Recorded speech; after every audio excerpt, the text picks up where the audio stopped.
Welcome to my home, welcome to my family, my beautiful family, my box of smarty family. We're here to share a quick story, quick testimony of what God has done in our lives.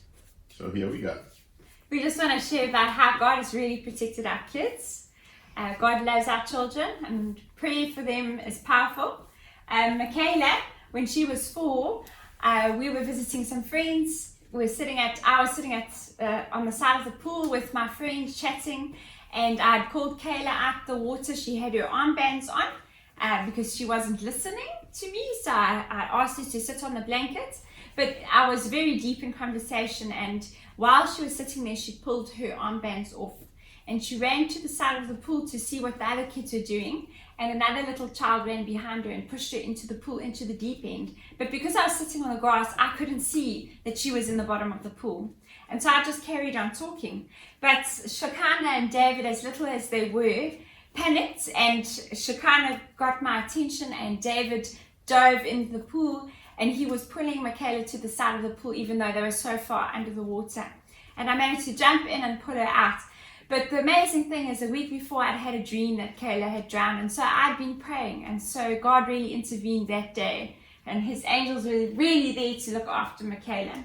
Another time for Shekinah, we were at the beach with family, far away from the water's edge, and Shekinah and her little cousin were playing in the sand, and a freak wave came over the rocks and hit Shekinah and her little cousin and started to drag them off into the sea.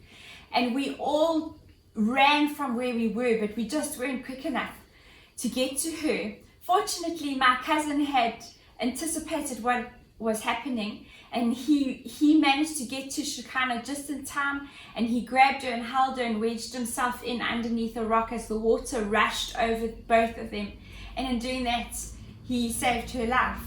And David's had some near misses. One time in particular that really made Shaq cringe was when they were at the skate park, and David was skating, and he had a major fall and was headed for the corner of a very dangerous corner of the wall, and just surprisingly missed it. And if he had hit it at the force that he'd gone, Shaq was certain that something terrible would have happened. And so we just wanted to share those few stories about how God really protects your family, loves your children, and he's been so good to us. So yeah, it's a testimony of what God has done, and I know that God has a story for every single one of us, and let's share them. So this is ours. Can't wait to hear yours. Yep. Cheers.